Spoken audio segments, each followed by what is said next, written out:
Você não usa nenhuma droga? Não uso nenhuma Nem o droga. 0,000. Álcool, né? De Bebo vez em álcool. quando.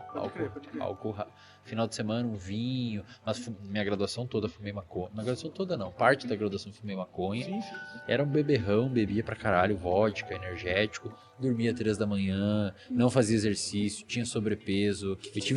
Eu tive bronquite pulmonar aguda, cara, de tanto fumar. Caralho. Eu tossia sangue, eu fumava derby vermelho. Caralho! Derbão vermelho, depois fui pro Marlboro. Na época que cigarro era barato.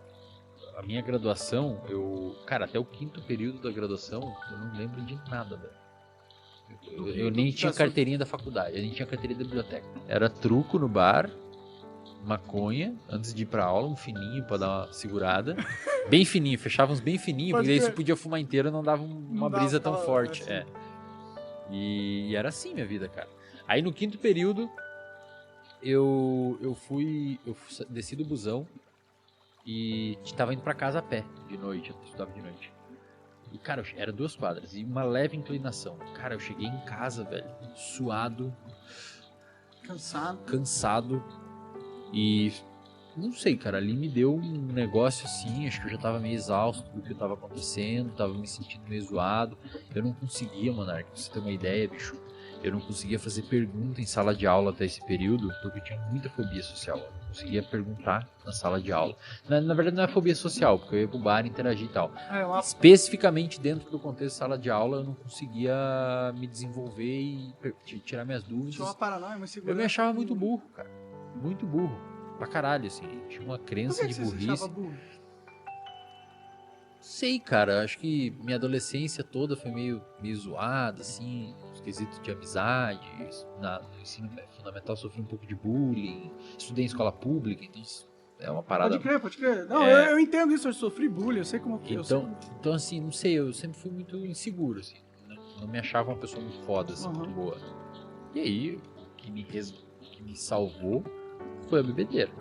Então, cara, na bebedeira eu era descolado. Eu era o cara que virava a latinha de cerveja mais rápido. Eu fumava. Eu chegava tudo no bar e todo mundo me conhecia.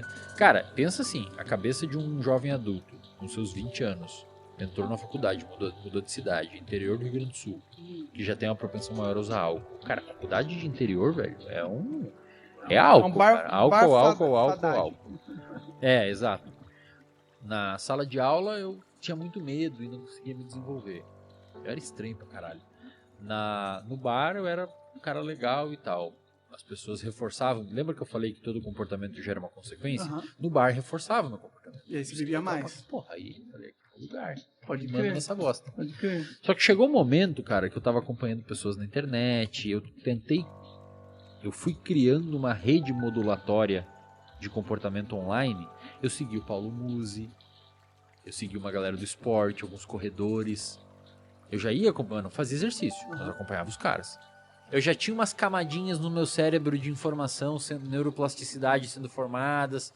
Aí tinha épocas que eu ia e bebia demais, eu já ficava meio culpado. Puta, o que o Paulo Musi ia falar de mim agora? É uma transição, cara, pra essas mudanças. A galera fala, como que virou sua chave?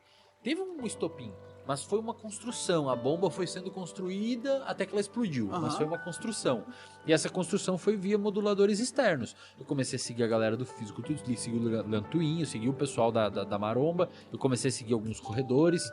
Falei, cara, legal isso, cara. O cara falando de batata doce, o Léo Stronda, vi as piadas dele. E os caras, achei massa, velho. Os caras começaram a criar um nicho ali de musculação, começavam a chamar saúde, falavam de não sei o que, performance e tal. E aquilo começou a ser nossa sementinha que foi plantando no meu cérebro. Eu já ia pro bar e bebia e ficava meio culpado. Eu já comecei a fumar cigarro e me sentindo meio mal. Queria começar a diminuir. Então o meu comportamento foi guiando aos pouquinhos pro outro lado.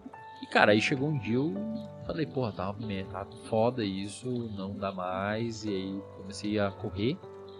Tem até uma aula no RD onde eu ensino, ou tento ensinar, como você substituir um vício por um vício bom. Então o vício do cigarro eu transformei em corrida. Eu comecei a correr e fumava ao mesmo tempo. Eu comecei a correr. Ah, tá, mas não corria fumando. Não.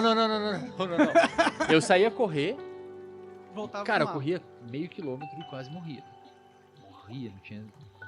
Aí eu chegava em casa, tomava um banho e fumava um cigarro. Cara, aquilo ali já não era meu cigarro, já era mais nocivo pra mim. Aham. Eu fumava contrariado, eu não conseguia parar. Aham. Aí com o tempo eu comecei a aumentar a minha corrida. E eu comecei a curtir o processo de correr.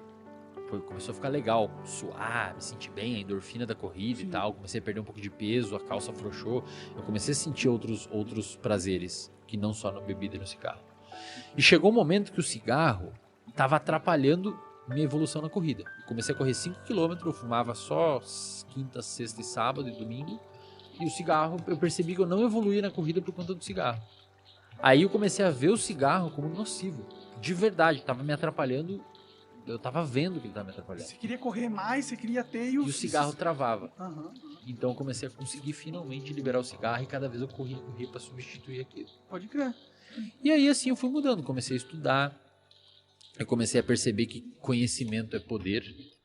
Quando você tem conhecimento, por exemplo, eu tô aqui hoje porque a gente não se conhecia. Sim. Você não me trouxe aqui porque você me conhecia e quer me divulgar. Mas por causa do seu conhecimento. Exato. Você quer ouvir eu falar, quer que eu fale pro seu público, quer que eu te ajude. Você que que eu vai dar um ajude bom as papo pessoas. e é o meu trabalho, ter bom papo. Exato. Então todo mundo ganha e você ganha, eu ganho, todo mundo sai ganhando. É uma troca justa, uma troca honesta, mas o meu conhecimento me trouxe aqui. Verdade. E na época eu percebi, não que eu ia chegar em lugares assim, mas eu percebi que, cara, todas as pessoas que eu escuto e que eu admiro sabem algo. Ou executam um comportamento legal, ou falam uma coisa massa. Sim. E aí eu comecei a perceber que conhecimento te abre portas. E eu lembro que eu fui apresentar um trabalho uma vez e eu mandei bem no trabalho. E aí eu me preparei e tal, quase desmaiei de ansiedade, mas eu consegui me desenvolver bem na apresentação de trabalho. E eu recebi em troca dos professor e de um grupo específico de pessoas da minha turma.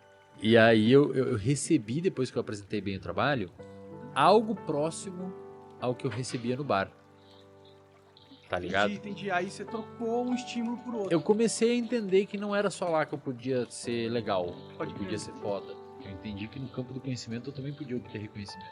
E a recompensa a longo prazo do conhecimento é bem melhor do que o PB encher a cara pra caralho. Exato, e aí eu vi que eu conseguia desenvolver melhor com as minas, que as minas achavam Você tinha uns papos interessante. interessantes pra trazer. Eu comecei a entender que conhecimento me traria uma recompensa social, Uhum. muito fodida. E, meu, aquilo ali, né, quando entrou aquilo na minha cabeça, eu comecei a estudar pra caralho. Só estudar, estudar, correr. Bebia, final de semana saía, curtia. Mas, cara, passou aquela ideia de eu preciso estar aqui pra ter uma Ser função. feliz. Agora eu consigo aqui também. E aí, meu, quando isso acontece, você meio que consegue diluir um pouco e você não fica naquela fricção, naquele comportamento de fricção. Comecei a estudar. Chegou no final da graduação, falei, cara, eu vou fazer mestrado.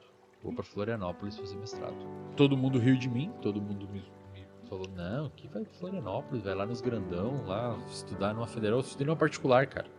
Monark, eu estudei numa particular do Rio Grande do Sul, no interior, e eu fiquei em 17º suplente no vestibular. Então tu foi malzão. Pra caralho, sabe quanto foi minha nota no vestibular? 32 De 100. de 100.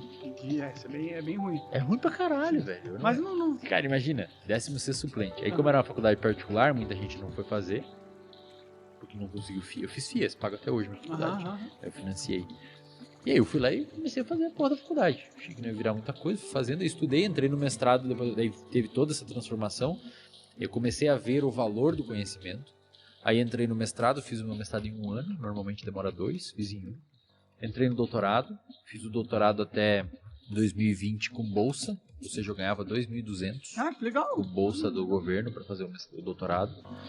E aí veio a pandemia, aí eu comecei a clinicar na clínica. Até então era dedicação exclusiva pro doutorado. E aí, cara, aí começou a virar a minha vida, né? Aí a primeira pessoa que me chamou para um podcast foi o Petri. Pode crer. E, cara, quando eu fui no Petri, a minha vida mudou pra sempre, cara. Porque viralizou, a galera começou a ouvir, a galera começou a curtir, aí minha clínica, eu comecei a ter muito fluxo de pacientes.